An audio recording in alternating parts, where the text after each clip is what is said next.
right. So first of all, I would just like to thank everyone for joining us today for this webinar. My name is Sabah Mehta, and I'm a second-year law student studying in Switzerland. I'm also a student ambassador for hospitality for TNI Career Counselling. So the main purpose of this webinar today is to go over what the impact of COVID-19 has been on the hospitality industry and provide guidance on, what post-pandemic looks like for students and institutes alike. We want to address the crisis and discuss the way ahead for the industry. This webinar will allow everyone to network with their own and engage within the community. We have many esteemed panelists here today, as you can see, and I'm really happy to have welcome all of them.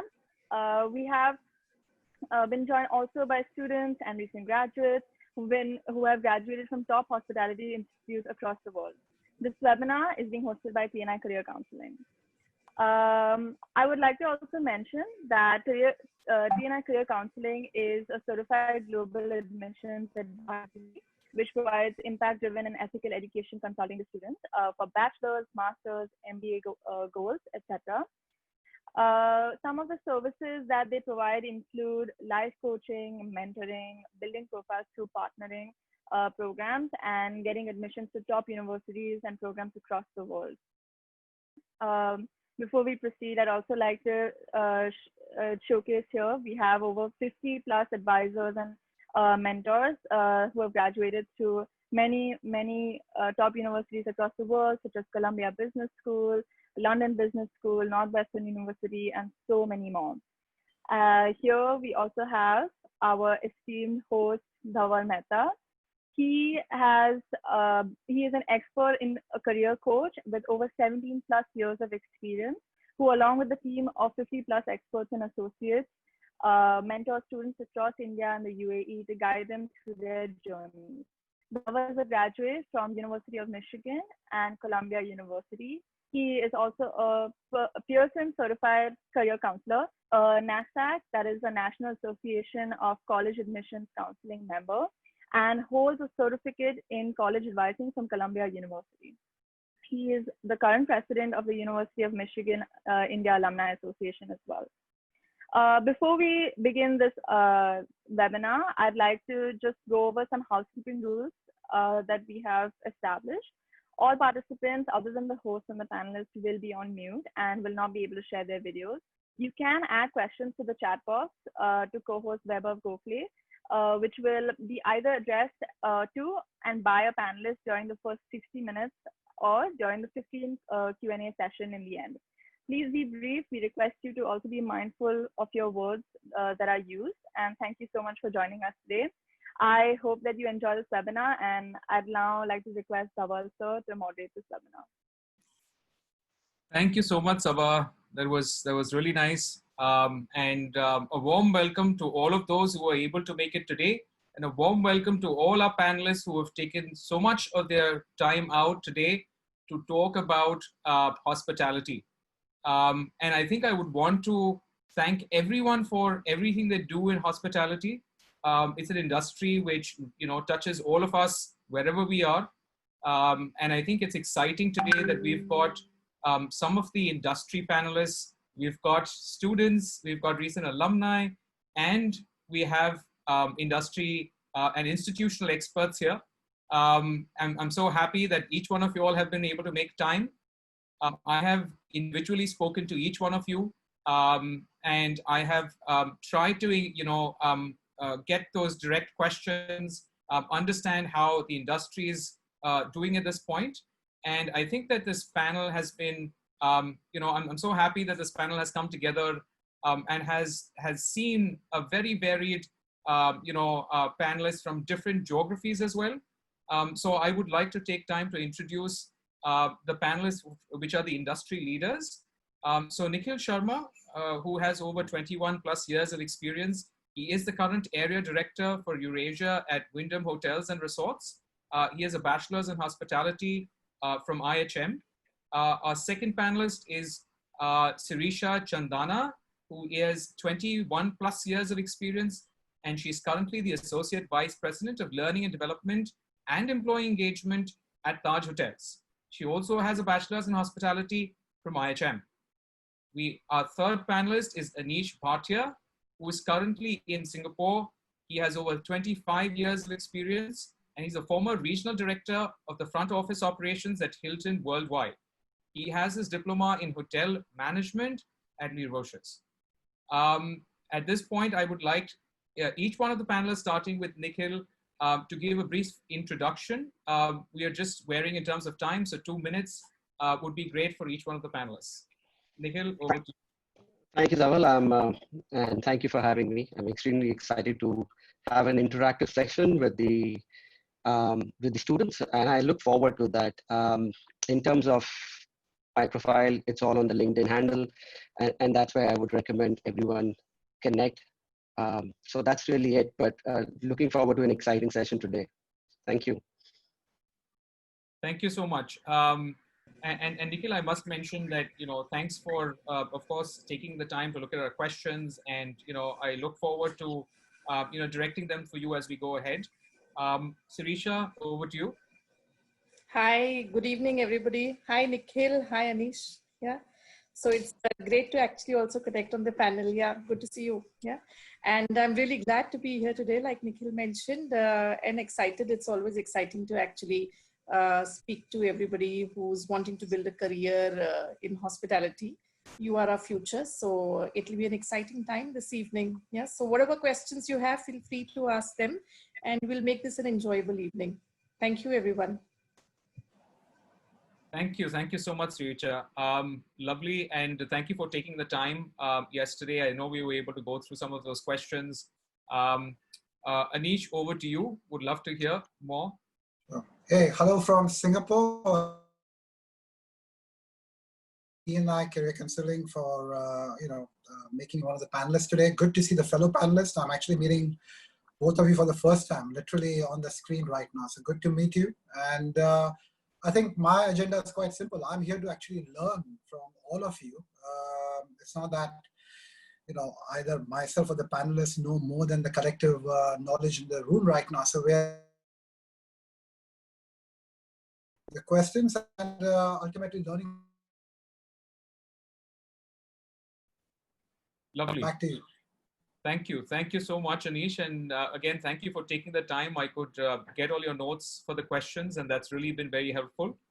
Moving on to our student and recent alumni panel, I have also personally spoken to each one of them, and they all have been, very patient, very diligent, and walking through to make this a great experience for all of you all as well. So let me start by introducing Bharath Nair, who has a Bachelor's of Business Administration from Roches, and then he has a diploma also in hotel management at Taylor's University. Aditya Joshi, who joins us from Melbourne, he has a diploma in culinary arts from LCB in Australia. I would ask him to talk more about that as well as we move along. And I would like to also welcome Saman Kanwar, who has a postgraduate and diploma in hospitality administration at Roches Global Hospitality Education. He also was an assistant to a general manager at the HYCGE hotels. Also, our fourth panelist, Radhika Mathur, who is currently the marketing and communications manager at Fairmont, Jaipur. She has an MBA in global hospitality from Roches. So wonderful student and recent alumni panels. Would love to hear from each of you. Bharath, if you would like to start first. Okay. Good evening to everyone. I hope everyone is safe during this situation. Firstly, thank you everyone who has taken the time off today to join our webinar. I'm a recent graduate from La Roche, Switzerland, and I also have a diploma from Taylor's. So please feel free to ask any questions during the session if you'd like to know anything more about hospitality. I would now like to pass on to Aditya. Hi everyone. Thank you TNI for organizing this webinar. It's an amazing experience for everybody at this stage. I've just recently graduated from LCB Melbourne, and I'm an IHM Bachelor's graduate as well. And I'm looking forward to each and everyone's questions and learn as well with what discussions we have today. I would ask Saman to continue forward. Hello everyone. First of all, hello and welcome to observers and spectators and our prestige panelists. My name is Saman, and I'm happy to join all of you for the discussion, and will be more happy to answer the questions of the spectators. And I'm a recent graduate from the Roches, and I did post-graduation in hospitality from there, and I completed back in December 2018. And I've also had experience in Brussels as an assistant to a general manager in Hague Hotels. Thank you. Now I will ask my next friend to join in. Yes, hi, good evening, everybody. I'm Radhika Mathur here. And as we speak, I'm currently at Fairmont Jaipur, the beautiful property where I have the privilege of being the marketing communications manager. And it is a dining hotel, so don't mind if you see anything, in the background, excuse me for that. And thank you so much, Dhaval, for this fabulous opportunity to, interact with all different, people who are in different phases of their life in the hospitality career. People who are in it already, people who have been there, done that, and are so willing to share their knowledge, and those, of course, who help us get there. So thank you, and I look forward to a great discussion. I just want to say, thank you, Radhika, I don't know if you know this, but your father and I are very dear friends. Oh, of course. Hi, sir. How are you doing? Very well. How are you? Fantastic. Lovely, lovely. Thank you. So I think we have a lot of common connections. This is really exciting. I'm really looking forward to the next part. And if I would really request great, lovely. So now we are introducing our next set of panelists, which are top universities. And I would love to take this opportunity to talk about Sarosh Darwala, who has been an ambassador to hospitality. He's always been forthcoming for any of the students. He's got over 38 years of experience. He's current country head for Glion, Les Roches, and École de Casse. And then Mr. Dhruv Barar, who has over 11 plus years of experience as the regional admissions manager, South Asia for Glion, Les Roches, and École de Casse. Welcome to you both, and I would love to hear more from you. Should we, over to you, Sarosh. Thank you, Dhaval. Thank you for having me. It's an absolute pleasure to be here amongst peers, amongst students who I've naturally worked with a large part of my life. I see some of my students in front of me. With Radhika, I've worked with her dad at the Taj. So I see there are a lot of common connections, as you said. Ours is an industry which I believe, is, while it has been one which has taken probably the biggest hit, will also make the biggest comeback. I remain an eternal optimist. I feel that the young students that are hearing us today will need to take this away as a message that this is a great career. A lot of us have worked in the industry, we've enjoyed it, we've made our careers out of this, and I think we can only look forward at the bright side. And I'm really happy to be here. Thank you so much, Sarosh. And we really look forward to having you here and getting your perspective as much as everyone else on the panel. Dhruv, over to you. Yes. Hi, everyone. And thank you, Dhaval, for organizing this. It's a great place to meet all of our distinguished panelists, our lovely students as well. I'm also looking forward to interact a lot with the audience of students and what they might have in terms of their plans, and if they want to have me address any questions about their higher study options and what's the way forward, essentially. So it's a great place to meet everyone here from all the industrial people from the industry and what their views are as well. And happy to share a bit about what's happening at our schools and across Europe, where our schools are present, and of course, sharing this panel with our distinguished guests as well. So great to be here. Thank you, Dhruv. So looking at the time, I think we're doing very, very well. Everyone's been able to introduce themselves in time, and now we're going to go to the next part. So I've actually put in the chat box just the flow. So we're gonna pose some questions to the industry experts, then to the students, and then to the institution panelists. Post that, we will have a 10-minute hot seat round with some follow-up questions to address any issues or come up with any innovative solutions. And post that, we'll have 15 minutes open to a Q&A round. We will then take a couple of minutes to conclude. And if you have any other questions that might remain post that, we will send you, because we have your registered email ID as well. We've built a WhatsApp group as well. We will put those questions in there in case if you have any. So we will put those together and we'll put any answers together and then send across those to you. So continuing on, for the agenda, again, I'll sort of go through. The idea for this was really one, expert analysis of the impact of COVID-19 on hospitality industry and higher education, guidance from top industry leaders, students, and institutions, talk about blended learning on campus and online, safety on campus, impact on placements, and more, choice of program and career opportunities in hospitality, and how should one plan their higher education and choose programs as you move ahead for a successful career. Moving on, let me start with the first few questions to our industry panelists.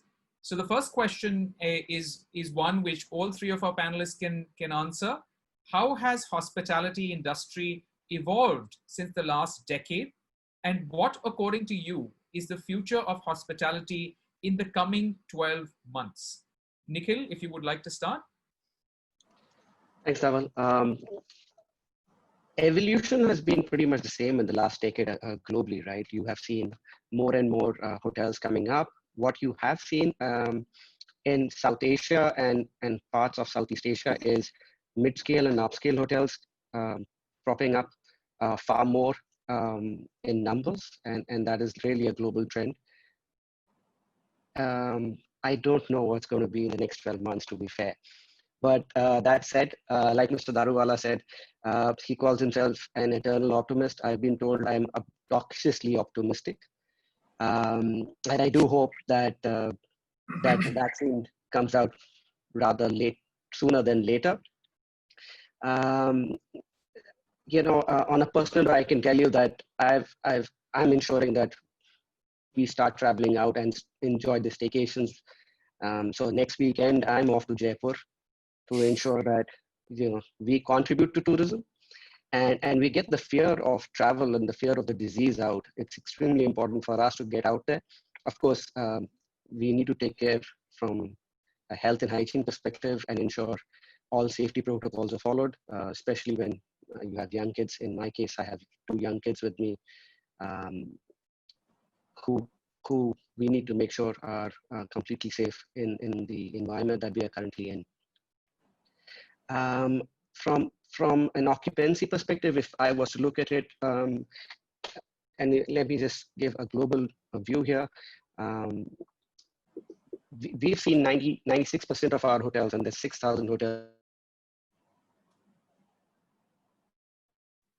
Sorry, you've just been muted, Nikhil. Sorry. I apologize, but you might have. So I was saying that in the US, we have a little over 6,000 hotels, and we've seen 96% of them open in the last few months. Going forward, we only see those numbers improving in US. In Europe, where about 500 hotels were closed, about 80% of them are now open. Southeast Asia has opened up, like Mr. Daruwala said earlier in the session, that Singapore's opened up, and you said Australia's opened up. Australia is a little bit like India with the policies on flip-flops. So I wouldn't bank too much on that, but South Korea and China, and we have 1,500 hotels in China, and I can tell you that we are already seeing occupancies of 60% in China.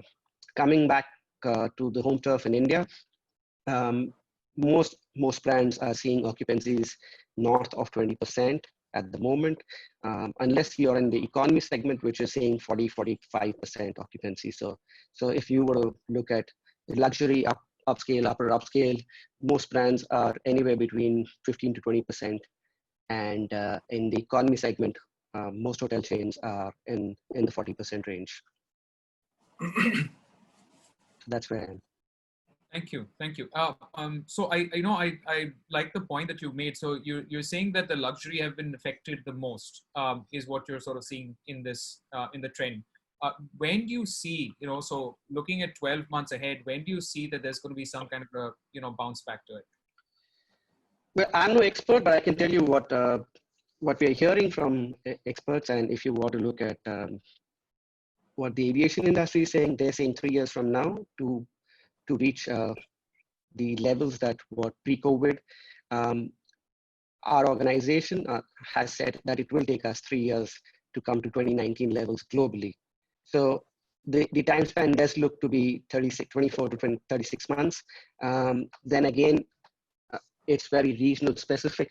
I believe that India as a country will bounce back much faster. We are seeing leisure travel. Tree of Life, as an example, did 66% occupancy last month, and it's a small hotel in Jaipur, right? And I can give you numerous examples like that. Our own brand, the Ramadas, are doing staycations extremely well in India. So I think it's the business travel that will take more time to recover, but leisure and social events are already happening as we speak. And that is going to be our backbone to recovery. Of course, when you have Delhi and Mumbai closed, that is a major roadblock for us in this country. With F&B, with the way Delhi and Mumbai are at the moment, trade will take time to come up once these two cities start opening up. Great, thank you so much, Nikhil. Over to you, Sireesha. Yeah, I think Nikhil is quite on point there. Only thing I'd say is that yes, business has grown in the last decade, and disposable income has been there. So obviously more rooms come into play, etc. But I think the next 12 months are going to be nothing like the last one decade. It's going to be survival of, how should I say this? It's going to be survival of not just the fittest, but the most creative and innovative set of people. So it's not going to be anything like the previous decade. It will require for people to keep a very open mind about how we do business. It's not going to be conventional in any manner. It's going to be different in many different ways. That's all I'd like to say here. Great, thank you. Anish, over to you. Yeah, so I think going back to your first question about the last 10 years, I think what we have probably witnessed, and this is not only either Hilton, my previous workplace, or any chain, if you look at, there's been a lot of digitalization over the years. Even a simple field like marketing is, everybody's not marketing and fancy words like search engine optimization. I remember 10 years ago in my revenue days, we would do that basic search engine optimization, but now if you start looking at it, it's really become almost like a rocket science, right? And you need to bring in the specialists and the right team to do that. Second, automation. I think if you look at concepts of digital key and all these kind of things, contactless solutions, even in F&B, the QR codes. I mean, again, think about it. 10 years ago, nobody knew what a QR code is, right? So that's happened in the last 10 years. I think from a business point of view, many of you remember that we've had a love and hate relationship with OTAs. So there used to be a time where we would go running out to Expedia and Booking.com and we said, we need business. And then we would go back and say, no, now we don't need you because we're doing well. And then we would fight with them over the commission structures and, all that kind of fun, fancy stuff. So that's been in place. About centralization of revenue management. So for those of the students who are looking at revenue management, don't be surprised if you'll be sitting in an office in Shanghai or somewhere remotely in some part of the world and managing another hotel in another part of the world, because that's how the future is. So revenue management got centralized, reservations got centralized, and I think that's going to continue. Again, not a surprise, China has become a big focus. I think no hotel chain right now can survive without having a big China presence, right? So, of course, India is catching up, don't get me wrong. And my own personal bias will be always with India, but still, the way China has, built up those hotels overnight, literally, some of them, is quite amazing, right? And if you think about China as something like what 30 or 40 years ago was, or 20 years ago, sorry, where the Japan was a focus, and now China has become the focus. So you need to cater to the Chinese, outbound tourists to understand what they like, what they don't like, and cater to that. Moving forward, I think if it's only 12 months from now, well, it's quite difficult to predict. I think like Nikhil mentioned, because simple thing is, well, two things, right? The vaccine has not come out. And when the vaccine comes out, there's still a travel fear, right? The whole ecosystem, it's not about just getting into a hotel. It's also about the flight. It's the taxi driver. It's even just getting out of your own house and, getting to the airport itself, right? So that's something which is going to be critical to watch. But coming back to India, if you go from north to south, west to east, I think domestic focus will be there. I think that there's no brainer about that part. You'll probably start seeing more of those road trips, and you'll start probably seeing those train trips, and maybe instead of flights, flight travel. So I think I see a lot of domestic travel happening.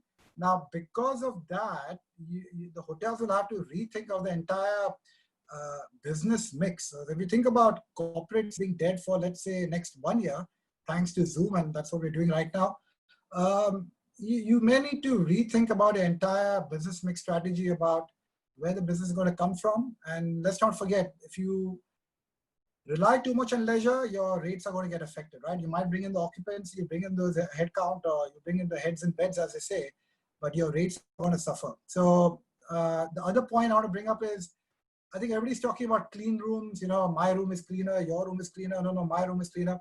I think that's all good, but I think we need to move that focus away from clean to maybe a refresh feeling, or taking back to what hotels actually for. It's a different experience, right? The more we keep on talking about clean rooms, the more we are reminding the guests that, oh, there's something wrong. We're reminding them about COVID, right? So something which we need to watch out for. And I think two other points. One is I think the entire operating model of hotels is going to change. I think what we are doing today made a lot of sense when we had a lot of money in the pockets, or the owners had a lot of money in the pockets. Right now, every single line item is being questioned. Even to should we keep one apple, two apples? Should we even keep an apple for the guest? For example, all of these things have to be questioned and rechecked because now we need to understand what the customer wants, and then again redesign, I think, the entire operating model. And last but not the least, I think it's a message for the students getting out there in the industry. Welcome to the multitasking game. So imagine the future where you might be checking in somebody, quickly running up, serving a omelette sandwich or something to them, and then checking them out also, maybe a few minutes later. So what I'm going to say is, be ready to multitask, because that's the future employee, all in one required. That's what I feel. So yeah, back to you, sir. Lovely. No, thank you so much, Anish. I think that was, a lot of different, areas that you covered. I think that was very helpful. And, I knew that this first question was going to take a lot of time from all of you all. But I think it was really important to get that out there. So thank you. The second question is for what I did is some of the other, spots. I kind of, just, assigned the questions to some of the different people. So second question is for Nikhil. Nikhil, if you would like to take, so how has COVID-19 affected your business? I think some parts of it you've spoken, maybe there are some parts that you can still address. And what steps have you taken to control losses or damages to the company and its growth, and any innovative business ideas? I think that would be great to know. So Dhaval, firstly, COVID is a global pandemic. So it's not only affected our industry, it's affected every industry. Absolutely. Right, from FMCG to manufacturing to you name it. So, so that piece, and it's still an unknown. on the COVID piece, damage to companies. Of course, you've seen organizations having massive revenue losses compared to the last year. 2020 is a wipeout year for organizations, and most organizations have already become leaner and will get more leaner in the coming months if we continue down this path, right? So there is no question that it has affected anyone positively. It hasn't. It's forced every company to rethink, reset, readapt every possible piece that Anish said. For a lot of organizations, it's about survival, and that's the point I differ from Anish is the current adaptability has to be leisure focused and domestic travel because there is no business travel any which way, and the business travel that happens will happen at the RFP rates that are already there.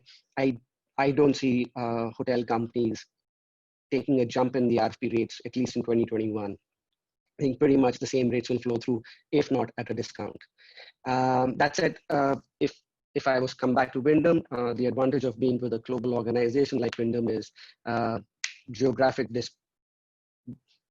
parity or disparity. So you had Europe not doing well, and you had China coming up and China doing well, and you had US open and so on and so forth. So we saw South Korea close down, and South Korea today is about 40-45% occupancy and so on and so forth. So that works effectively.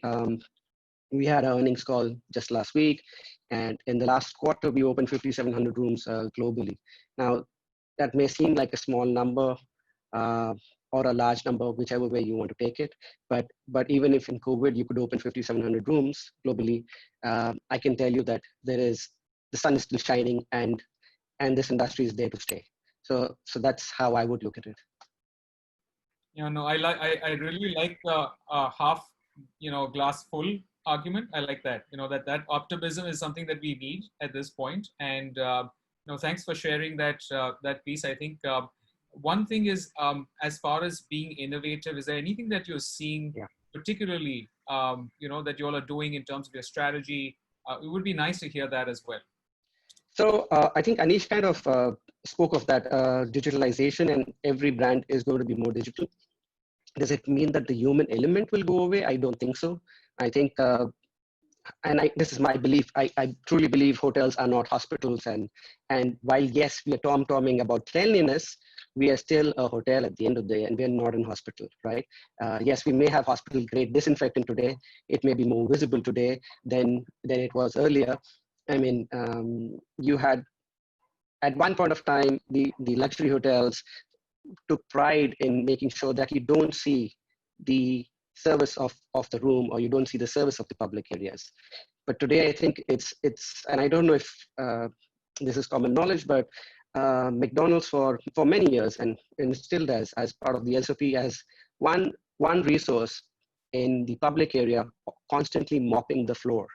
Right now, that is a psychological piece that they play with, which actually tells you visually that this is a clean place. So it's not that hotels were not clean. Hotels have always been clean and have just upped the game there. It's just that we are going to make it more visually prominent to customers.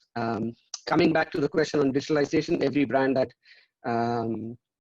I know of is going contactless check-in, QR codes for menu, contactless checkout. So let me just say that adoption in technology and hospitality is we are not the first and early adopters. We are kind of slow on the uptake, but COVID has kind of accelerated that for most organizations, and it's become a need rather than a nice to have item. So technology is only going to play a larger role. That said, I truly believe the human element is not going to go away. You're still going to see that smile behind that mask. Lovely. Glad to hear that, and I'm sure everyone else is as well. Thank you. Just moving on, the question 3. This is something that I would like Anish and Sireesha to some extent, to be able to, throw some light on. So the question is, what are the skill gaps you see for students who you recruit from Indian programs versus international programs? and what is the general skill gap that even international programs might have, and any additional coursework you would like to recommend to institutions that you might see as a skill gap. So if you might want to take that question, Sireesha, first, and then Anish. Yeah. Thank you. So I'll keep this snappy and quick. Yeah. So some general skill gaps. I think everybody who comes from an international university brings a lot of strengths, no doubt about it, because they are able to, how do I say, they are able to process things at a very different level, which is great because they are used to doing assignments a particular way. It is not just understanding of the tactical, but also of the leadership and management aspects, which they are pretty good with. Yeah, so that's the strength element which they bring. So what happens is that in an India context, I think, when you study internationally and you come back to an India context, the gap is primarily probably more cultural in nature. The way we operate in our hotels is pretty much influenced by our culture. And when I say culture, it is far more deep rooted in terms of being hierarchical and how we operate. And, so it kind of sets into how we operate in hotels. We have multiple layers, we have multiple levels. There is this unsaid blue collar, white collar kind of a differentiation, which kind of sets in there. And these are things which can be tricky for someone to understand who hasn't really worked in this kind of a scenario. So that's why I say the gap is slightly cultural. And if I were to make a suggestion to an international university, I'd say that they should probably allow for students to do a live project in an environment like this. Not something which is based on theories and concepts and, just something that they present, but it is a live action project which they implement on the floor. Because when they work on a live project, then they make sure that they are actually implementing their learnings from the classroom as conceptual understanding into application. And they're able to see what are the challenges that they face. And then they are able to actually leverage their enhanced emotional quotient, emotional intelligence piece to be able to see whether they are able to adapt to the realities of the floor. So I feel that that one methodology, if we put it into place, it might just make them far more comfortable about working in this kind of a scenario. Lovely. Thank you. Thank you. I think that's well said, and I'm sure that Sarosh will get a chance to revert to that as we move along. Over to Anish. Yeah, I think so as the word international itself suggests, and myself being a student from Roches, I think the fundamental difference is that they bring in the international flavor, right? When I say international flavor, literally I mean by that, meaning they have had the international experience. They've actually, sat down with different countries. Students of different nationalities. I remember 25 years ago, coming out from La Roche, I think there was a global world record of number of nationalities they had. I can't remember, I think it was 70 or maybe it's now even become higher. But the point I'm trying to make is when you get that kind of international exposure, the kind of thinking which those students bring. And again, this is nothing about La Roche right now. I'm just talking in general about any sort of international institute. So that, of course, is a big plus point which they bring in. And when you even talk about the subject matter expertise, so in India, you could drink a red wine and say, oh, this from that part of Switzerland or this part of France. But when you're actually studying in Switzerland and when you actually go and see some of the vineyards, it makes a whole lot of difference when that team member is actually talking to a guest, doing pairing of wines, or suggesting a wine because he or she has been there, right? So that upper hand is there. Second, I think the difference in the style of education, which I think we need to relook at in our Indian institutions and which can't be changed overnight, is a lot of focus on critical thinking. So it's not, so you'll have projects like, it'll be just one line or two lines written and then off you go, and you have to go and find the entire information. And thanks to Google, of course, now you can do a lot of research. But in those days, sitting down in the library and finding out information, and there was no hand-holding done compared to, I think, what happens in some of the other institutes. So I think that's the critical difference is international flavor, critical thinking versus a lot of theoretical knowledge. With due respect, what I found students coming from the Indian institutes actually have much more deeper or theoretical knowledge than some of the counterparts from, let's say, Switzerland or some other places I've seen. So that's good. But again, I think we need to combine that with practical. As a suggestion, I would probably say if we can somehow, for the Indian institutes, to tie up with these foreign institutes, and then do, back to the early point was about projects, but actually work with them that where a final year or, like the 6 months training is done in a foreign country, number one. Number two, projects with the foreign students. So again, you get a hang of how their thinking is. And what I would call, like what happens in normal schools also, is exchange students, where you have in the last year maybe, people exchanging, some people going from here to Switzerland people coming here, because think about it, people are dying now to get experience in India and, say, for that matter, in China, because those are two big future markets, right? So Roche, I'm sure you can pull that one and you can solve that one. But what I'm trying to say is, I think there is scope out there to do that kind of thing. Back to you. Lovely. No, thank you so much, Anish. Really appreciate all the points, and I'm sure that Sarosh will as well. I'm sure he'll be able to answer to those as well going forward. The next question is, how will budget hotels survive post this pandemic, and will they be willing to hire new graduates? Will domestic tourism in India pick up versus the rest of the world? Though I know the second half to an extent, Nikhil, I think you've already addressed and you kind of mentioned domestic tourism. I would say maybe this question goes to, again, Sireesha in some ways, and then, Anish.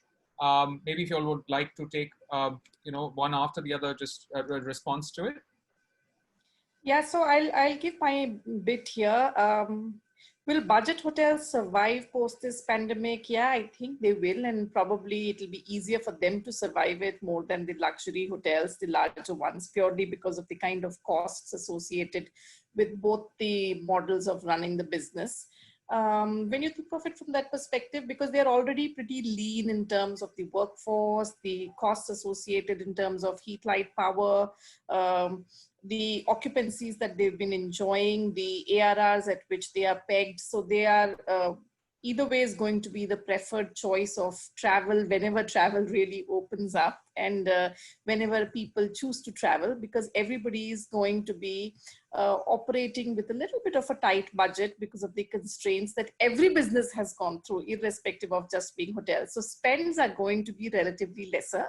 And when we make the choice to actually spend, probably it wouldn't be in a luxury hotel as much as it would be probably in a budget hotel. So I feel budget hotels will definitely survive this pandemic, no doubt about it.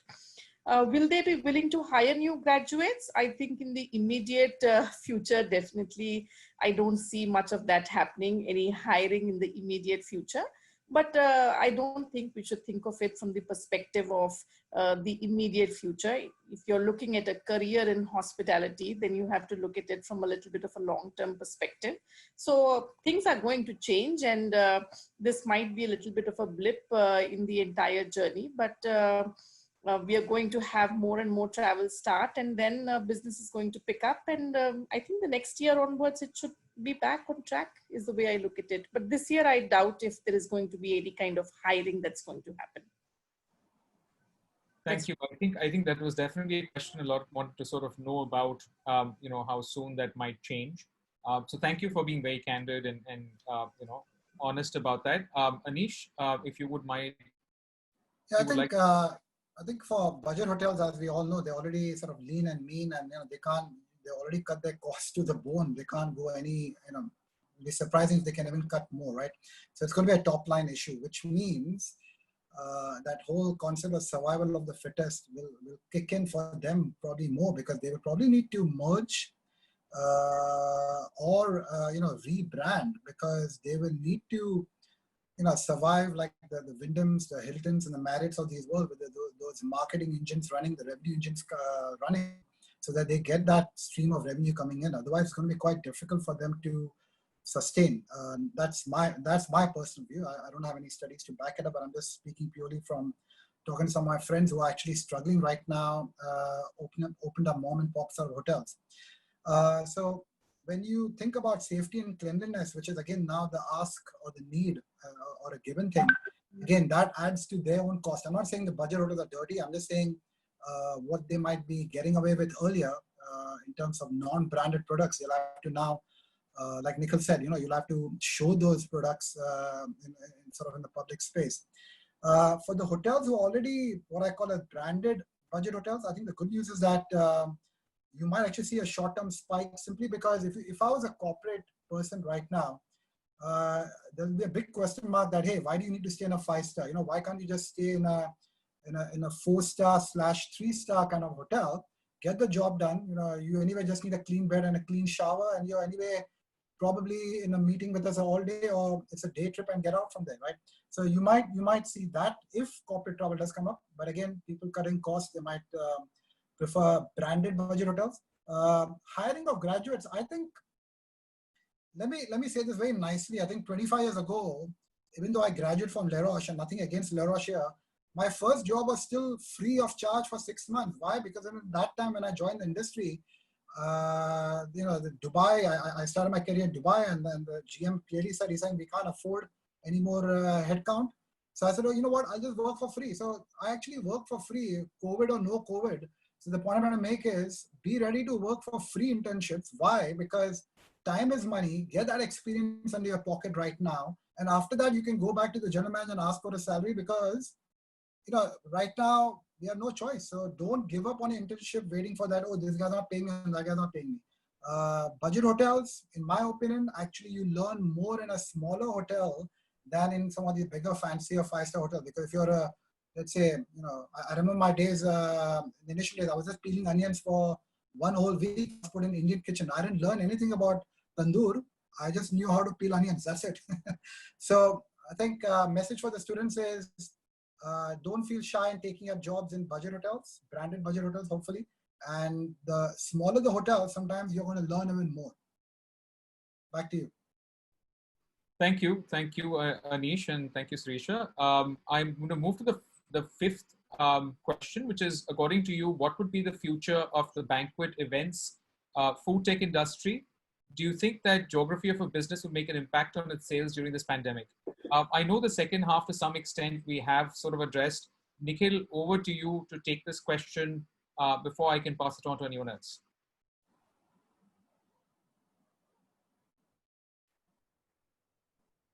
Nikhil, you're on mute. Thanks, Dhaval. Sorry, I think it's fairly certain if you were to look at MICE, globally, you will not see large-scale events happening anywhere face-to-face, at least in the short to mid-term.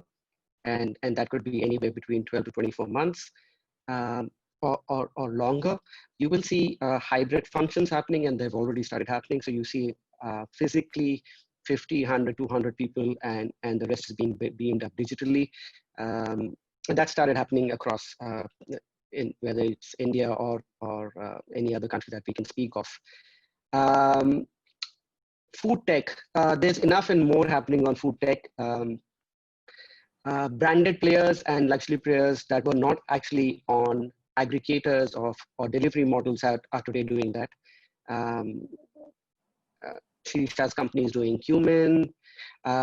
Hilton is doing something, which I think is food on the wheels. Marriott is doing similar. All organizations today are looking at, let me just say, revenue growth in ways that they had not looked at earlier, right? Whether you do it yourself or you outsource that piece is for each organization to decide, and there is no right or wrong. It's just the path that an organization takes.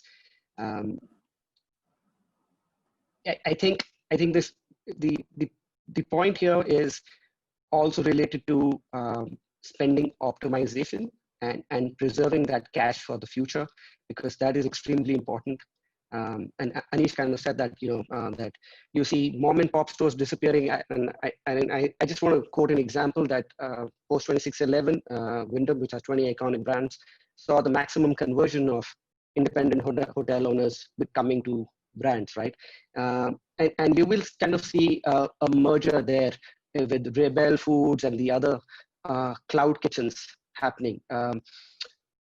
You will see, and I think there will be enough and more examples. You may tomorrow have StartSats, which is the largest catering service provider in the country, which is a joint venture of Taj and Singapore Airlines, probably doing B2C service, right? And having cloud kitchens. So that is this industry is going to evolve, and it's going to evolve really, really fast. There are enough and more aggregators who are trying different models across the world and in India. And I think you're going to see a lot of new age businesses coming from this. And the exciting part actually for me is not the B2C piece in this, it is the B2B piece. It may not be as glamorous as the B2C piece, but there is a lot of space for anyone who wants to do service this at the back end. And that is one thing that I would request everyone to look at in closing that gap. Over to you. Great, thank you, great. This has definitely been great. Just looking at the time, I'm going to move ahead to the next panel and come back to you when we have the time on the 10-minute round for the rest of the industry panelists. Thank you so much. Moving on to the students. Questions for the students. And I think that Sabah, since you've given the introduction, but I think this is one of the first questions to you because you've actually, you're a current student. How has online classes, changed the learning experience for you? First of all, I just want to say it's nice to see Sireesha and Anish again. I haven't seen you both in a really long time, so good to see you and really nice to meet all of the new panelists here. For me, online classes have been a bit of a challenge. I will not lie over there. It's been a struggle initially. Now it's definitely better. We had a 2-month break in the middle, and so we, were able to kind of adapt to how we would be able to continue learning by ourselves. A lot of it becomes self-study after a certain point because the teachers can only do so much when you're not really with them. So it's not really anyone's fault. It's just something that we're going to have to adapt to. My university, they did also introduce new things to us, like free courses that we could take aside from what we're already learning. They created a lot of webinars just like this one with a lot of industry experts. So it was a lot of interesting things that would not have otherwise happened. That did happen. So honestly, it was like a 50-50 different situation. We had a little difficulty in learning our course, but we also were introduced to a lot of new things. It was really interesting, and I think it's going to only get more interesting as we go. Thank you. And at the same time, do you want to take the next question that says, what safety precautions do you want in place when you resume your campus studies? Definitely. I mean, for me, I think, and for anyone else, the most important things would be wearing masks all the time, having precautions of hygiene, and making sure to communicate with students everything that needs to be checked and looked at, and making sure students are always following those regulations, that they're safe, that they're always, vocal about what they think is best. And I think having the quarantine necessity from, depending on obviously where you come from, is also very important. And I think that my university is already doing a very good job of it, but I'm still in Mumbai, so I don't know what the experience really is like currently. Great, thank you so much, Sabah. Now, just the question number 3 is for all of the panelists, all of the student and alumni panelists. How have you been utilizing the lockdown period? So if I had to start, maybe what I would do is, get to Bharath. Bharath, if you want to tell us a little bit more, and then moving on to Aditya and then Radhika. Okay. Ever since the lockdown had begun in March, I came back in February right after my BBA graduation. I actually had a few offers I couldn't take up. As we know, the hospitality industry is like one of the few most industries affected, which was depressing, but this is things which is not beyond our control. I've also been attending similar webinars to what we're conducting now about what the hospitality industry will be in future and how long would it take to recover. Some people say it might take 2 years. Like also people ask, will it be competitive to find a job after? from what I heard by speaking with different HRs, they have said it's going to be more tougher because right now a lot of people have been laid off from their position. Once the applications have opened back, even now some applications in certain places globally are open. It's more competitive for the fresh graduates to find a position as the priority goes to the people who have more experience. So far since the lockdown, I've been doing online courses and meeting my family members. Like, as we all know, Zoom call is common. I had done online courses with Tipsy. It's like a hospitality platform where you can learn about a specific subject in detail. And also I did the online course provided by Gleon. I had done two, which was maximizing profitability in spa and the revenue management. I would say the revenue management was more challenging. It was a lot of mathematics. Actually, during the lockdown time, it's the best time we can do things which are more productive. Currently, I'm pursuing an online course with Harvard University, which is Management Essential. I've also been doing other activities such as going to the gym and brushing up my music skills with the piano. I would now like to pass on to the next person. Great, thank you so much. Aditya, would you want to mention something? Yeah, as Bharath said, it's very difficult for everybody at this point to keep themselves busy and all. As in Australia, we have had severe lockdowns and changes to restrictions every 2 months, 3 months. And I did start working, and then I had to go back again, stop working. But it just gives you a lot of thoughts in your mind. So I just thought, let's use that period to get over my CV, talk with experts about what can be done, or what in future is going to be the new trend in hospitality, and learn about it more. I've been trying my own experiments at home, been working with different ingredients, buying them, using them. So it's just about making yourself more knowledgeable in this period, because you have a lot of time to think about yourself and what you want to do in future. Because as all the industry experts mentioned, that hospitality is not just about what at present you want to do. It's a long-term goal or long-term thought process. So it's just how you deal with it, and how you make yourself stand out from somebody else, makes you more fit for the industry. Thank you so much, Aditya. Lovely to hear that. Radhika, would you like to talk about it? Of course. So I think firstly, I'm super privileged to have held on to this wonderful opportunity here at Fairmont Jaipur all through the lockdown. And believe me, it was a different kind of busy all through, because it wasn't our regular operations where, you have to sell a hotel and then reap the benefits of it. So we were trying to be extremely creative. This gave us all the time to brainstorm, to regroup. So we did regular Zoom calls. We had all the HODs and team leaders had meetings every day. So we would sit and brainstorm as to what. Firstly, the first prospect was getting all our team members safely back home. So that was priority number one. Then, slowly ensuring that while the hotel is shut, we still make the most of it. So maintenance, etc. We still make the most of it in terms of even marketing. So we were shut, but we still, for example, put up a solidarity picture with, making a nice heart outside our facade and things like that. Just making sure that we're still connected with our audience. That was from a marketing perspective. On the other side, for CSR, for example, this was an opportunity where a hotel like Fairmont, which is huge and caters to some of the the most high-profile guests, we actually had the opportunity to reach out to the community at the ground level. We had so many drives which went on. We were distributing PPE kits. Our team was available to do that. We had the networks to do that while we were not operational. So we had to organize those, make sure that those who needed it the most get what they needed. So that was one thing that we did. Of course, personally, I had a good time spending time with family together.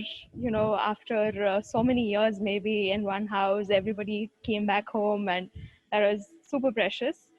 and getting together with even extended family on Zoom calls, and doing Zoom calls which were more frequent than actual meetings that we've had in the past 1 or 2 years maybe. So all of that super productive, quite jam-packed, and it was a strange mix because we still were extremely uncertain of how things were. So while you were planning and there was a lot of strategizing, there was a lot of question marks everywhere. So you still had to just take it played by the ear. But the good thing was that you take it one day at a time and make it through that. Lovely. Thank you so much. Sabah, did you have anything to add? I've just, like I mentioned before, I've just been studying because we still had classes. I'm the only student over here right now on the panel. So it was kind of busy. I spent my time trying to learn a new language. I've been practicing French a lot. And yeah, I enjoy painting. So I've been doing that. I've been spending time with my family because I've been here. So a lot of the same. It's been on and off productive. You're at home, you have 24 hours in the day. There's so much you can do, and then there's so much you can't do. So I've just been trying to keep myself busy. And now you have another family, right? Now you're going to be into another new family and a community. So more yes, that's true. Lovely to have you here. And I'm going to, of course, the next question will be for Saman. Saman, considering this pandemic, what steps have you taken to build your network and choose the right path going in the future? Okay, so I'll try to keep it a bit short and more focused on my experience. See, as the pandemic has obliged all of us to stay inside our homes, and we have all found a way to interact with outside world, I have been active on social media, especially on the LinkedIn, and have had informative conversations with some great industry leaders and entrepreneurs who have made significant changes in their business models during the lockdown period. By sharing my views on my current situation with them, I have received valuable advice, which especially this one, it's a bit more cliche, but like, never put all your eggs in one basket. It's like having some non-identical earning sources. For example, additional passive income. I know it sounds a bit more not that practical in India, but you can always save some from your paycheck, which can be used later on, or legitimately ask your employers for free health plans or future benefits that can act as social security in these challenging times. Lovely. Yeah. Thank you. Thank you. That's great to hear that. So next, I would ask this question to Aditya. Yeah, I mean, I've been trying to keep myself busy with a lot of new videos, reading books, and even watching sports, which in Australia we have privilege of watching at this point because we have AFL. And I've been interacting with a lot of people, like my family, my friends who have been in US, Canada, and their experience, their universities, what they are doing in this situation, and what they are getting help and everything. So it's just what you at this point feel comfortable, what you want to do, and talking with for example, my executive chef. I've been in touch with him, and he has been very supportive, and he has been telling me what can be done in future and what his views are at this point, that if at this stage, if something happens and if you need any help, you can just come to me and talk about it. So there are people who have been helping out each other, and it's very good to see that everybody is coming together. Lovely. Thank you so much. I'm going to ask the fifth question to all of you all, one after the other. You all can probably give me a little bit of an understanding of it. Is how can you decide the right program within hospitality? I'm sure you all had questions about, hey, maybe I'm interested in the culinary side. Maybe I'm interested, on the food tech side. Maybe I'm interested in just management.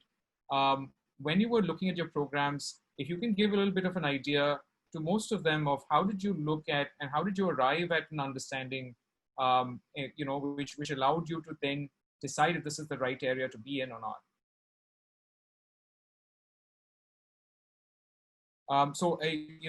Should we start on this with Bharath? Sure.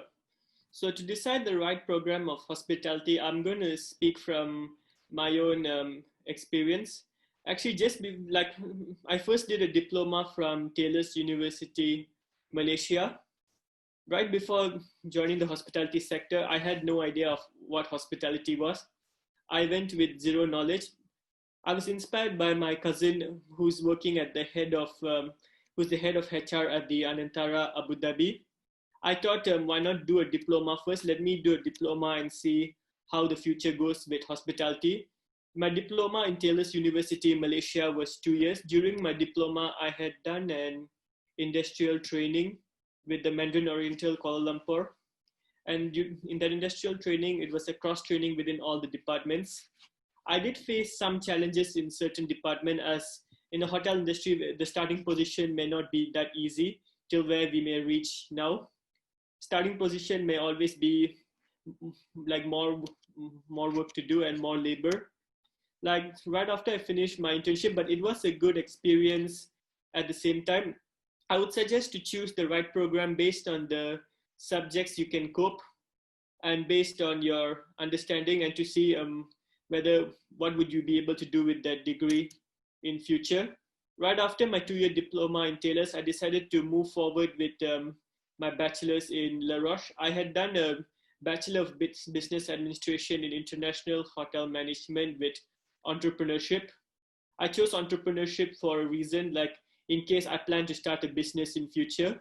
Like as far as I know, I plan to work in the hotel line for some time before I start my own business. I'd now like to move on to the next speaker. Thank you, Bharath. Thank you very much. Saman, would you like to continue? Yes, when choosing your program, always think about what intrigues you the most in hospitality. Hospitality being one of the most versatile industry, ranging from, working in retail industry to airline cabin crew, heading the hotel banquet team to preparing hot air cuisine in some Michelin star restaurant somewhere. You have to choose according to which thing or which part of it intrigues you the most. If you are still trouble choosing the course that fulfills your interest, always head for a career counseling team.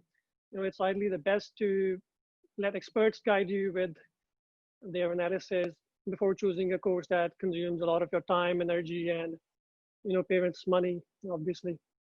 Especially head for the ones like TNI Career Counselling, a little advertisement over here, who are organizing webinars like these, which present industry experts who can help people out by providing useful information on these less discussed topics, you can say.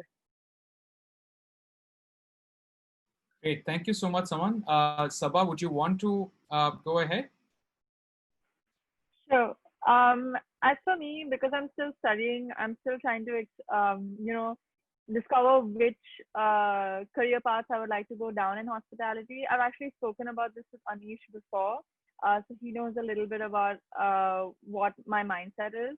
And I'm interested really in finance, and there's a lot of opportunities in finance. So it really boils down to what you're interested in. Hospitality has a lot to do with passion, and if you're not, even if you're not passionate about something, if you're interested and want to learn more, there are many opportunities. So speaking to people, getting to know what exists, what you can do, and what you can learn. I think these are some of the most important things, like Bharath and Saman already mentioned. So definitely learn more and speak to people more, and I think that's how you can make a decision for yourself as well. Thank you. Radhika, would you like to add something? You have a slightly different experience than the rest, having the MBA. Would love to hear from you as well. Sure. So my journey has also been a little different. So I did not have a bachelor's in hospitality. I had no intentions of getting into hospitality actually for the longest time. But yeah, of course, as a few people here have mentioned, my dad's in the field.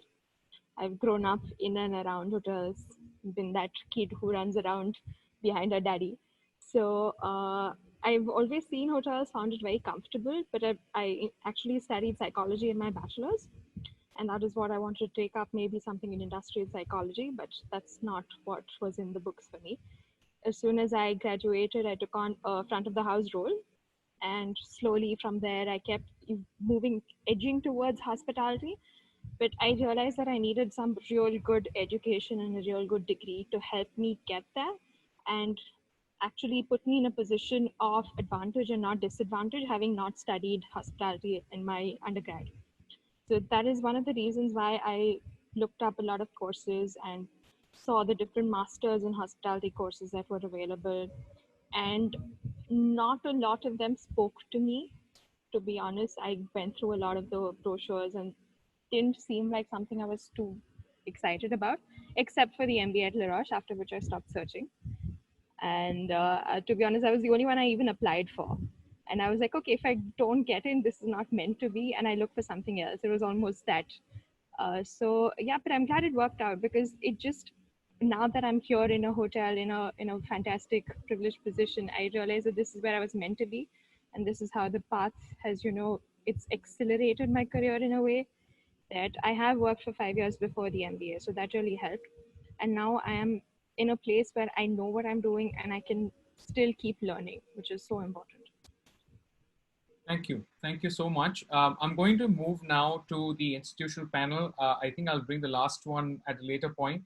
But thank you, everyone. From the student panel, you all have been lovely, very patient, very helpful at giving an understanding. So everyone who's joined us today will also be able to understand we all are in the same boat in many ways, but I think we all have had things to deal with, and everyone's doing something different, and it's great to hear what all you had to say. Going ahead, questions for institutions. We all have been waiting for this as well. Roches, I will of course love to hear, and Dhruv as well. How has faculty and institutions supported student learning and engagement during this pandemic? How is learning going to change going forward?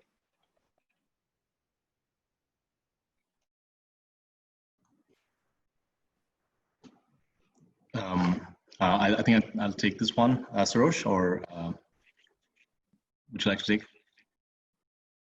Sure. Dhruv, would you like to take that? Sure. Okay, so the question was, how has faculty and institutions supported student learning, right? Yes, and engagement during this pandemic, and how is learning going to change going forward? Okay, great. Firstly, I think with how the whole situation really unfolded, if we go way back in March, I think for the entire world community, it was our responsibility as an institution to ensure the safety and well-being of our students, whilst also ensuring their academic continuity. I think that was one of the objectives as well, primarily. And as an institution, what we took were some key measures. I think one amongst them was to move to a more digital approach, given that the students were displaced across the globe.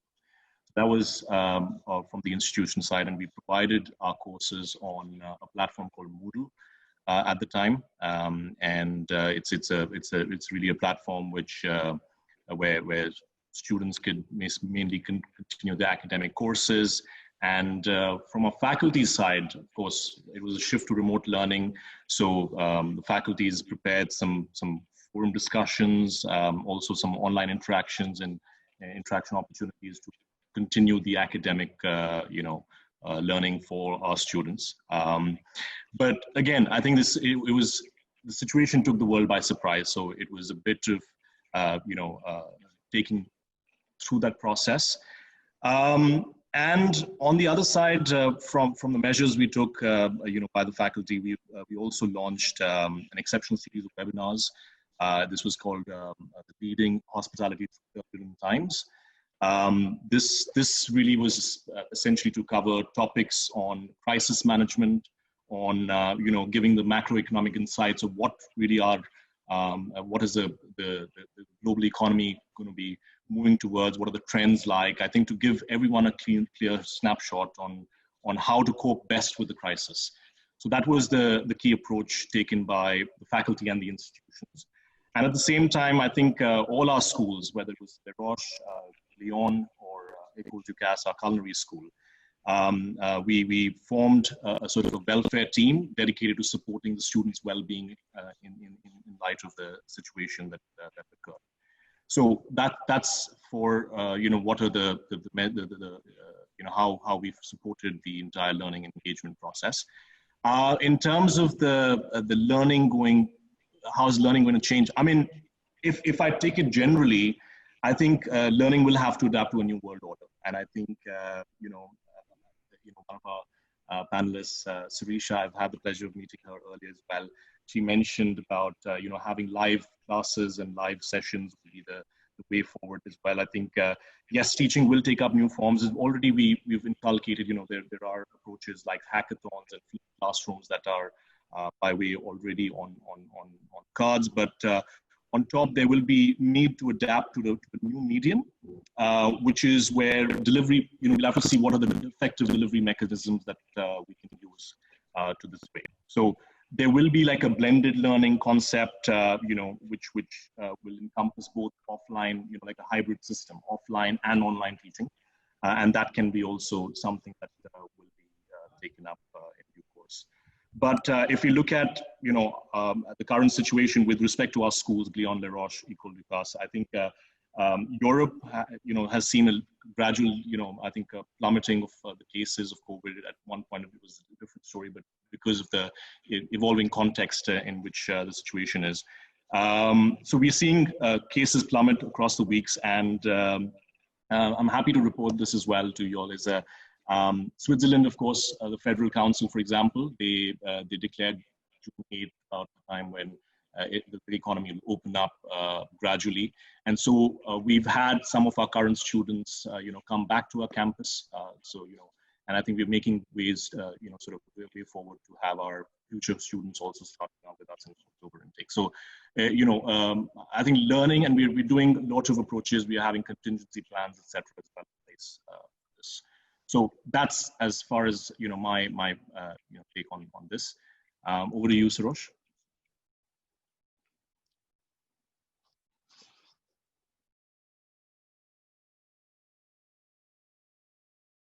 Mr. Dalwala, I think you're still on mute. Yeah, it's on mute.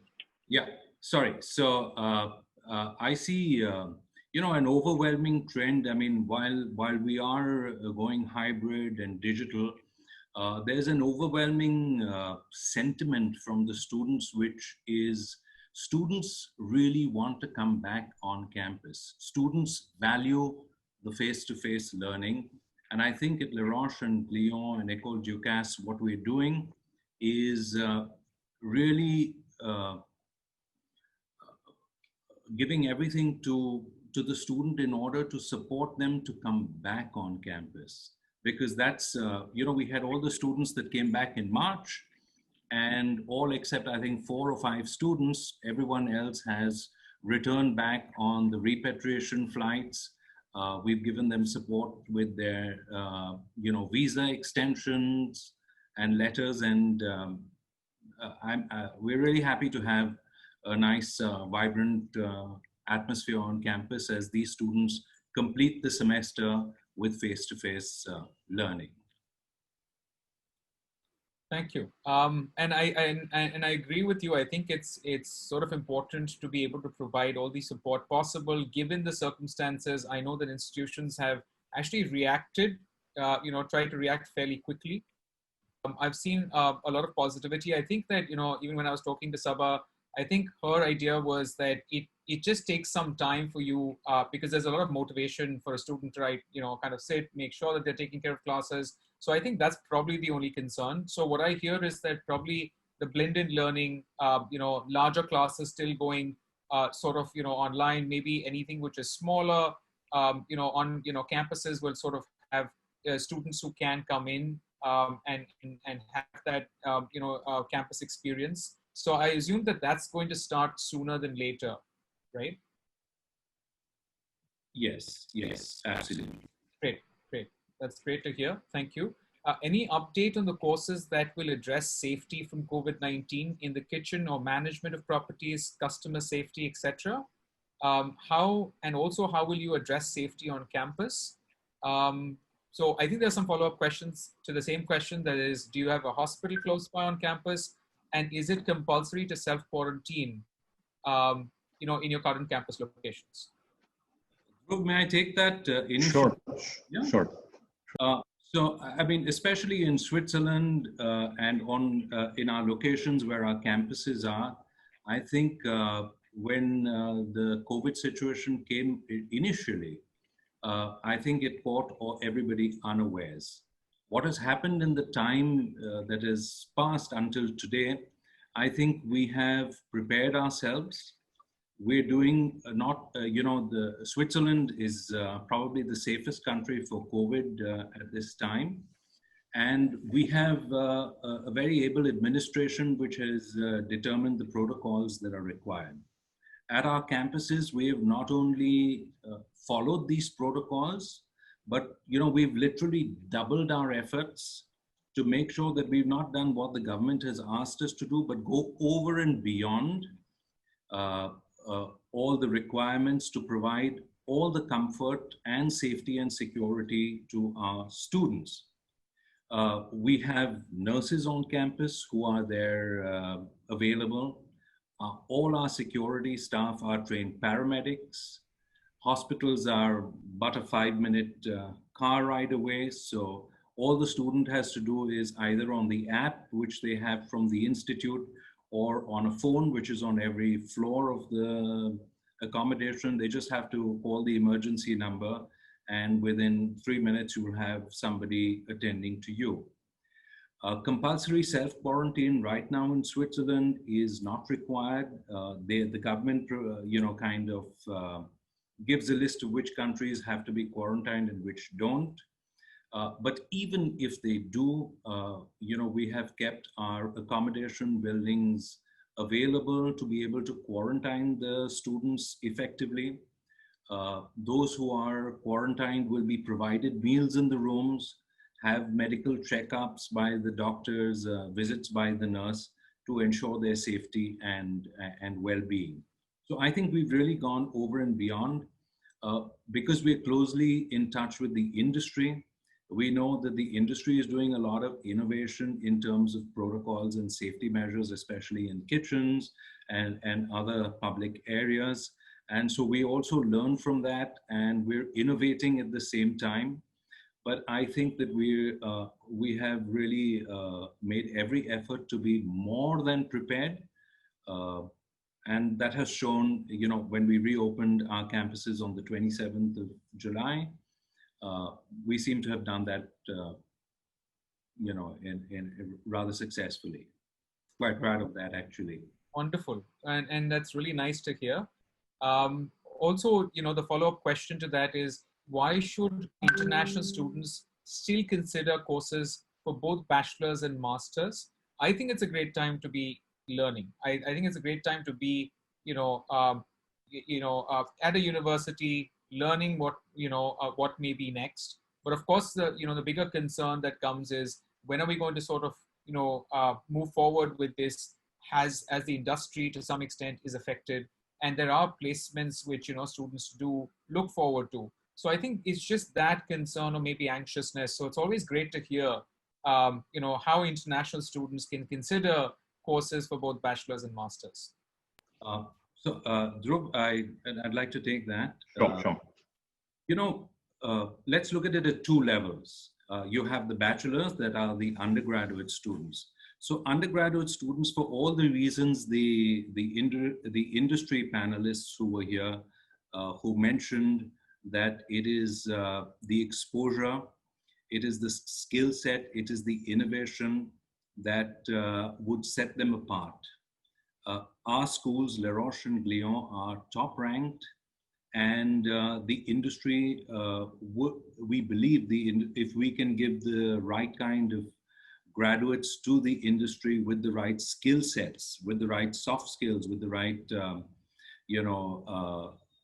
technical skills, with the internships that they do in multiple locations on different continents, they will be, especially students who come now for bachelor's, who graduate in the next 3.5, 4 years will be absolutely and more than ready to take up hospitality in the post-COVID world.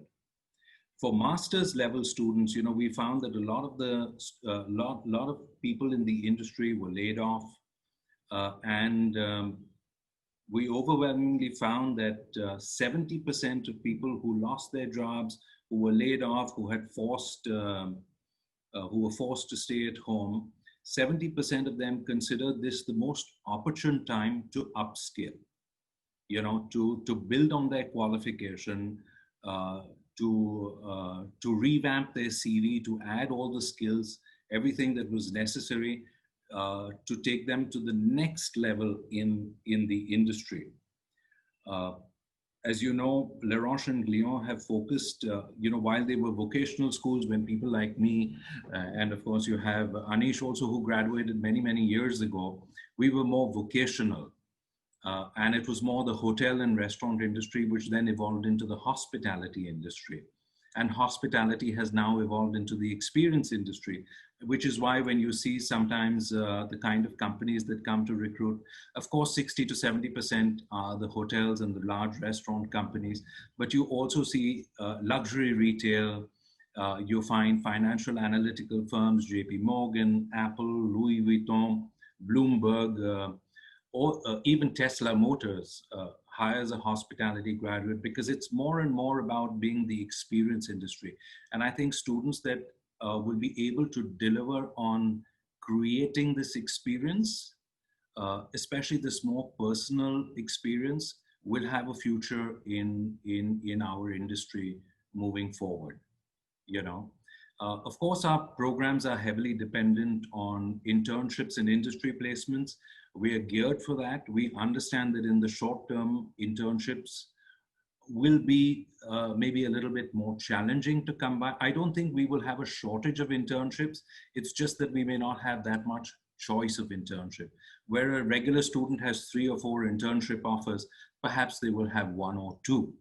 So I think that we will cope with that. For those students who are unable to find internships, we will either help them or perhaps allow them to continue their academic semester and head out for an internship when the industry is more conducive to receiving them and giving them that kind of quality training that they require. Dhruv, you want to add something to that?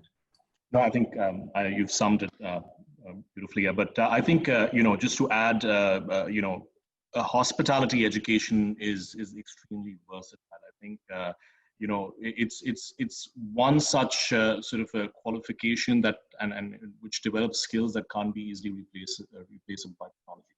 So, and it's also relevant across a huge whole gamut of industries. If you look at businesses as diverse as finance, technology, luxury industries, like Sprush mentioned. So I think it's really important that students also focus their learnings even now, because at this point, with the automation advent and everything that's going on, it's easy to become redundant. I think the only way you keep from doing that is by upskilling and aiming for the right new uptrends that are coming in the industry. So I will just echo Sarosh's point here. Thank you. No, I think that those are great answers, and I'm sure that if there are any more questions that come up on that, we can take them at a later point on a more individual basis. How flexible is the coursework for students who select programs, and what are the recent trends and specializations? Dhruv, would you like to take that? Sure. So in terms of the coursework, I think, as I mentioned earlier, we are aiming for a full face-to-face session starting in our campuses this autumn, fall. And in terms of the approach, we're looking at, we have some contingency plans in place for students who are late arrival, but it's going to be a full face-to-face immersion, with plans also to incorporate, blended learning. So we have, for example, in a bachelor's program, we have an option where students can start for the first 10 weeks of their program online, and it's going to be not your atypical online program. You're sitting in front of the screen throughout. It's going to be a lot of interaction where students get, a whole starter kit starting this October. They start at the same time as, students, if they want to, start remotely. The program is very interactive. There's a lot of live demos and sessions. You have some of the world's, most sought after and well-known, well-regarded, sommeliers, right from Paulo Basso to Mayo Ouvre de France, which are teaching, and they will be doing live demonstrations across, and it's going to be very interactive for students, right from October to December, when they will have that online 10 weeks. And then starting January, they will also be able to start as a full face-to-face. And this is an option given. So we are able to give, deliver it flexibly. The student has the option to start full immersive in October, or have, a plan to do an online hybrid sort of a system as well. And both are possible for students to get started with. Great. No, thank you so much. There are, of course, questions which, I'll ask you also in terms of, how some of the students have some Q&As. So I will ask that later at a point. It's lovely to, of course, know the kind of breathtaking views that the campus have by itself. And the whole aspect of the meal plan that you really get at the fancy restaurant, I think that's amazing, right? All of those things are definitely very attractive, and especially after 5 months of COVID, or 6 months, getting back to a campus and experiencing something like that would be, a unique experience. I would say that would be amazing. So now, going to the part about any scholarships or financial assistance, do you want to briefly mention that, Dhruv, as well? Sure. So we continue to offer scholarships, across a different range for students who are looking to start with us this fall. We have, of course, the merit scholarships for students, exceptional in their academics and their extracurriculars. But also, in addition to that, we have recently launched a Young Hotelier Scholarship. It's more of a solidarity scholarship. Again, we understand at this point that it's the entire community that is in a way affected by all means, and this is by way of giving back. And we are basically we have launched sort of a Young Hotelier Scholarship for students looking to start this their higher education in this fall. In addition to this, what we've recently done is we've also partnered with, we've joined forces with United Nations World Tourism Organization. And this is where, we want to sort of, it's like a hospitality challenge where we want to aim to foster new approaches in the sector, with an aim towards sustainability, innovation, the whole digitalization aspect, and also with an objective to rebuild the entire travel leisure industry. So we've announced about 30 scholarships, and some of the most viable projects are standing to a chance to receive some seed capital as well to launch their business ideas. So this is something we've also done, partnering with UNWTO more recently. So both are absolutely something that we continue to offer for our students starting this fall with us in October.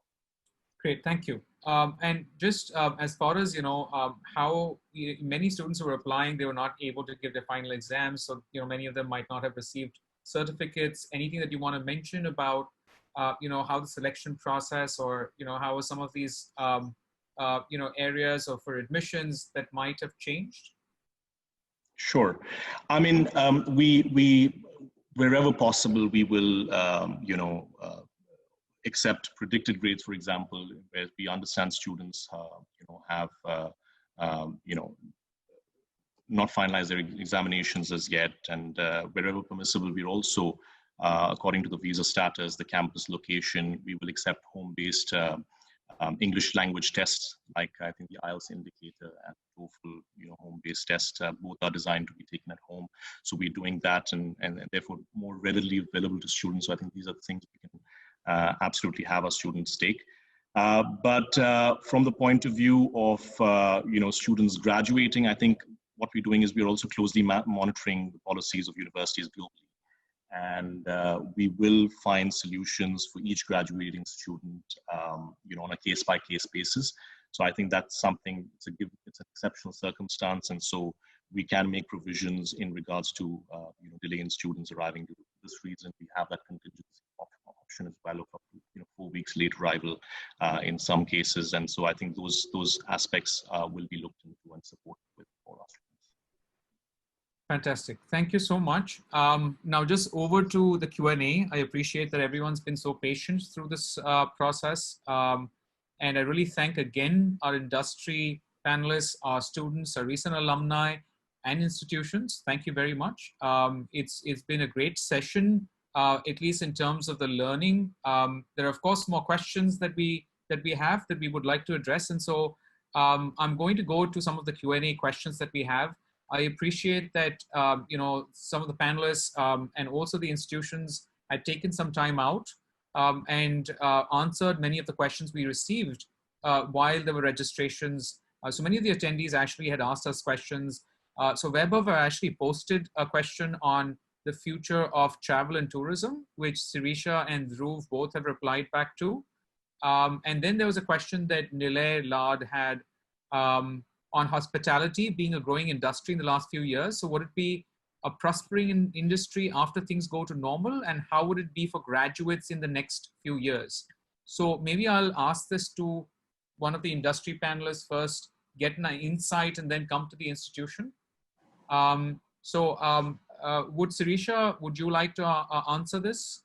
Yeah, Dhruv, sorry, Dhaval, can you just repeat that once for me? Sure. So the question that Nair has asked is, hospitality being a growing industry in the last few years, would it be prospering industry after the things go back to normal?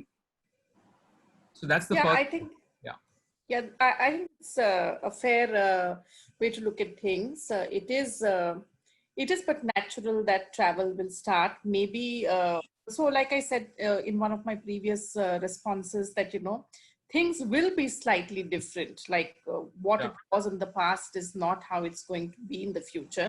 I think everybody's got a taste of what it is like to be able to work remotely. So most probably corporate travel might be pared down, and we might not have as many people who travel from a business perspective. I think business models will change. How we generate revenues will definitely change, because we'll have some creative ideas coming into place.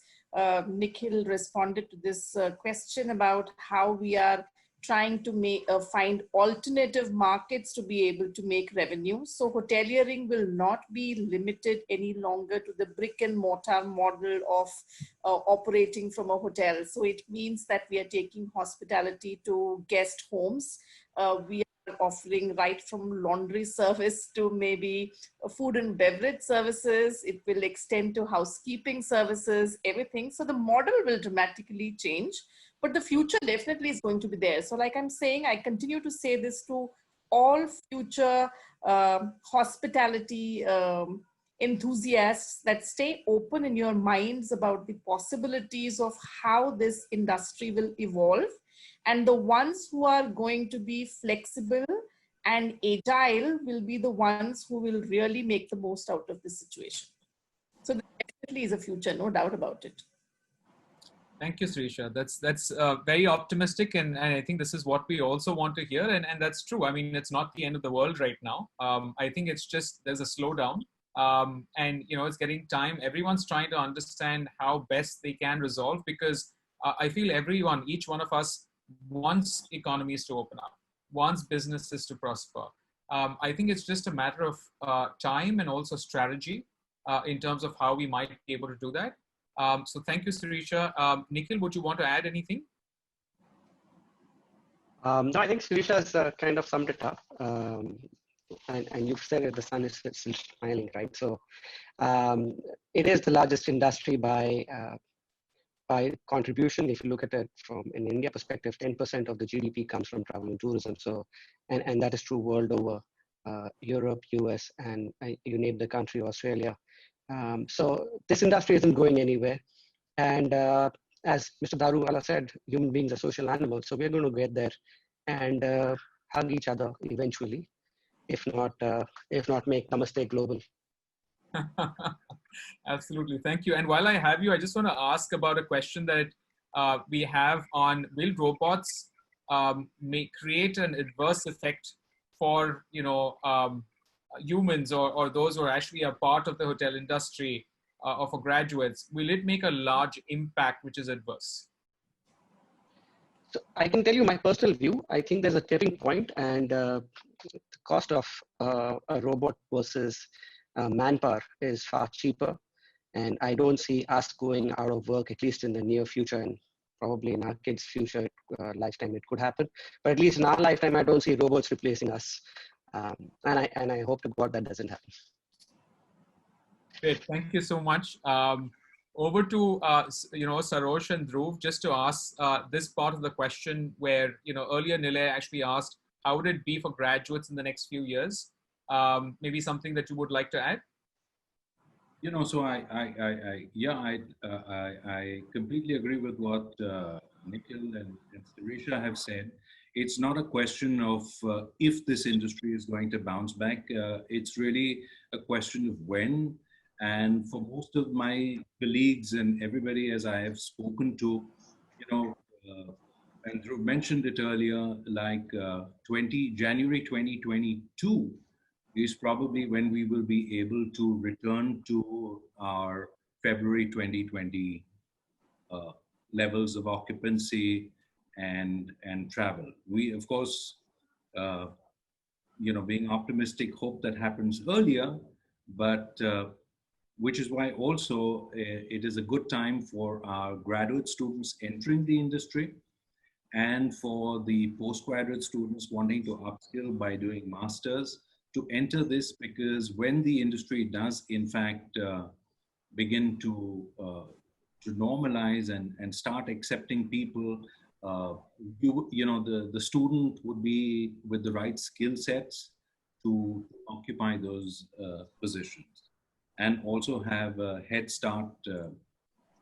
I don't really think this is going to be a problem for students, especially who are looking to enter. In fact, I think that if they enter now, they will be able to ride the crest of the wave when it crashes, and just be able to take it up.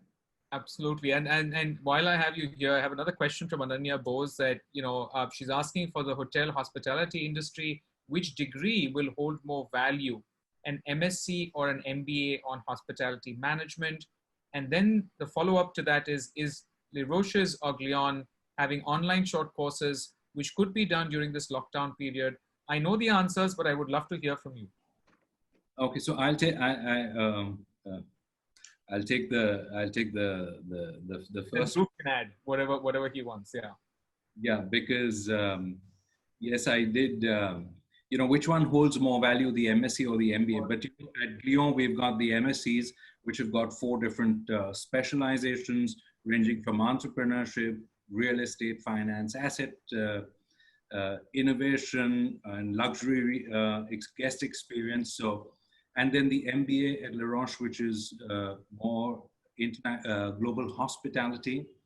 So it really depends on the outcomes that the student wants in terms of their career, which we would help them, then narrow down which program would be the right one for them. So there's no real answer, correct answer to this. It really depends on the student, what their learning outcomes and the career outcomes that they want, where you would have to kind of, see that the program is able to deliver on their dreams.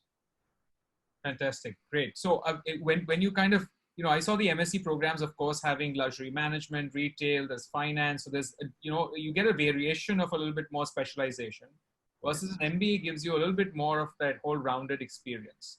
So I think that's something which they can decide once they understand a little bit more about the program in itself. So that's what I get from you. Lovely. And then the second part was, does the Roches or Glion have online short courses which could be done during this lockdown period? Well, honestly, we don't have any programs right now, because I think developing any online course also takes a certain amount of time. I think a lot more of our energies have been focused on looking after our students, making sure our campuses are safety compliant. And I'm certain that we will be adding short programs that students will be able to do. Lovely. Thank you so much. I appreciate that. Next question that comes in is from Mayur, and this question is for Anish. How zero contact policy will affect in the front office department and in F&B? So I think if you think about zero contact policy, I think it's only a short-term thing, right? I mean, till again comes back to the whole vaccine being found, and that's why we have to put all the masks right now. So to me, it's a short-term thing.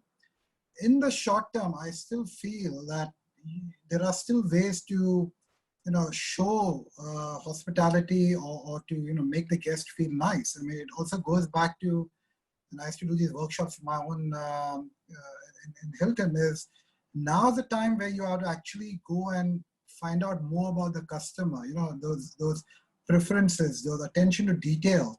Does he like black tea? Does he like green tea? All of that stuff is now even more important than the fundamentals of hospitality. Now, just because we can't show it, you can't show that smile, but it's actually now the eyes are talking. And for all of us who have been in the hospitality industry long enough, sometimes you can know it's a fake smile, but it's actually the eyes which tell you, is this person genuine or not, right? So coming back to, I think, short term, yeah, we'll have to sort of, accept that fact it's going to be contactless. But I think if we create those wow moments and focus more on that, like when the guest actually goes to the room, we're taking care of his preferences because we've done the research before. It's what I call the silent communication, right? That's the first thing. Second is, once a guest is in house and you have all this technology nowadays, and I'm not promoting any technology, I'm not getting any commission, like Kipsu and all these WeChat models where, you can talk to the guest as long as the GDPR regulations are taken care of and actually communicate with the guest. So it might be a different level of communication. That shouldn't stop. It might be physically contactless, but I think we can't stop the contact, right? The format might change. So I think, let's not, I think a lot of people are getting bogged down because of what we're seeing today, but that's not the future, right? Hospitality was not meant to be this way, right? So yeah, back to you, sir. I hope that gives some more hope. Yeah, no, absolutely. And I have another interesting question from, someone else who said, how about setting up our own bakery at a small scale? What all points should be kept while opening a bakery? Anyone who wants to take this? Anyone? Sireesha, Nikhil, anyone from that? Or I could even ask Aditya Joshi, who's actually on the student side. Any of the industry? I actually responded in private to the person. Oh, you did? Lovely. Yeah. But if you want to just mention it, generally it would be nice. Can I just put a business angle to it? I think actually with so many distressed restaurants right now, I mean, if I look at Singapore, if I had some extra cash, I would actually pick up a restaurant now because they're going at crazy prices with all the equipment available and all good infrastructure and deco done. So your investment would be quite low actually right now. Now, again, it's all about, everybody's got different crystal balls to look at, right? About how do you see this coming out? Because right now, as you know, F&B is in a bit of a disaster because everything is shut down. You can't run a restaurant right now or a bakery for that matter at those current margins without having that much turnover. So bakery might do well because you could still have takeaways. Nobody comes and sits in a bakery. So that bakery model may actually do better than a proper full restaurant. So if you're looking at bakery, go for it, but then make sure you're investing time in digital marketing. You're an expert in that who's quite quirky about that. And because there's so much delivery, apps available now, if you tie up with them, you can still come out strong out of this. But again, your product has to be unique. You can't be selling the same, bread which everybody else is selling, right? You have to think of it as a unique thing. Sorry, I'm putting a Sindhi angle to it. No, absolutely. And Sreejith, you were mentioning your part of it. I just mentioned that I actually responded to this in private, and it was pretty similar to what Anish has said. So I said, one is that you should have some great skills. Yeah. So just don't do baking because you like baking. Home baking is very different from professional baking. So I think that clarity really needs to be kind of set into place for most people. And then if you have the skills, then I think you must definitely use great digital marketing platforms. So I think that becomes very, very important in today's day and age, because there are loads of home bakers and there are lots of people who operate because they have a certain amount of skill.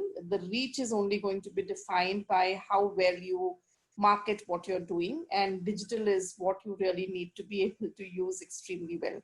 So these two, I think, is where you get started. And then the third one that I mentioned to Sireesha was that they should look at what the customer wants. So it's not about what you like doing. It should be about what is it that is, if it's a Dalgona coffee, which somebody likes and enjoys today, then that's what it is going to be. So you can't be doing a cappuccino otherwise. Yeah. So you have to understand what the customer really needs. So if you keep these three basic principles in mind, I think should be successful. And I think I might add the fact that, people don't mind to put on some calories sitting at home right now, because they don't have to buy some new clothes and go out to a party. So it's okay if I have a nice, cake coming from a new bakery also, I'm open to ordering it. So just a point. No, actually, when you think of it, birthdays are going to happen. Yeah, so birthdays are going to continue, celebrations are going to happen all the while. So there is going to be no reason why somebody is not going to be ordering for these kind of products. Yeah, so the demand is going to definitely be there. Why is it that they should be ordering from you is what you have to be able to be very sure of. So create clear differentiation, cater to a particular market, be very clearly visible, so the reach should definitely be there. Lovely. Thank you so much. I think there are just two short questions, and I'll just, then after that, I think we should pause. Otherwise, we can just go on like this, and we can take a lot more of those questions and answer later. I know Sreejith is smiling because she told me, it's going to take time, Dhaval, whatever you do, this will just go on for long. So I said, I knew this was going to happen, but might as well, right? When we all are together, it's a great time to be able to mentor, talk about it. I think we all are doing unique things, and we have some unique ideas, and it's great to hear, especially from the industry experts. So thank you, all of y'all. Just two more questions. I think one question that Anushka had was, how will the pandemic affect the management trainee program of various organizations? I thought if anyone might want to mention that, Sreejith, Nikhil, if you all might want to come in on this. Yeah, I'll take this. So I think from an organization perspective, I'm again going to repeat myself saying that it's not about the current year, and especially so the management training program. So when you hire a management trainee, you're not hiring somebody who's a skilled workforce. You're not hiring somebody to be a butler, or you're not hiring somebody to be a front office agent. A management trainee is a future general manager.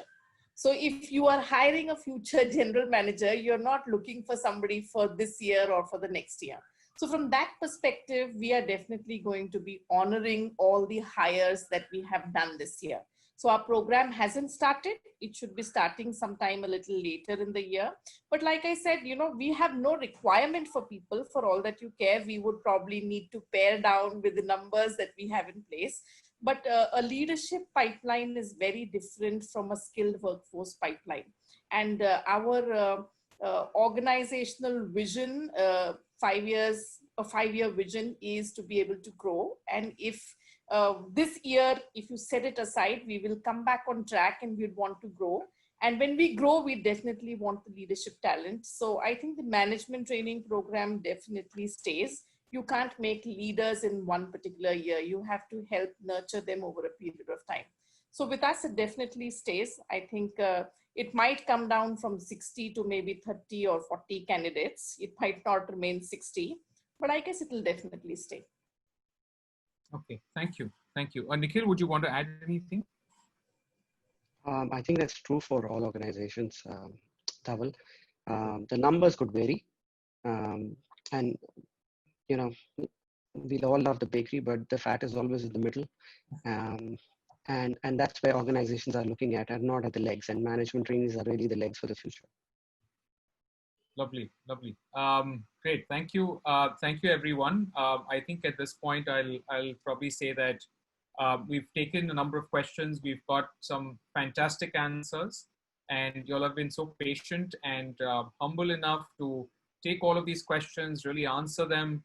And I think, you know, just an ending note, and of course, you know, Vaibhav will do the conclusion to this, but I again want to thank each and every one of the panelists to take the time out, and of course, take time out, you know, from a perspective of actually reviewing questions, answering them. We've had multiple, you know, sessions with individuals.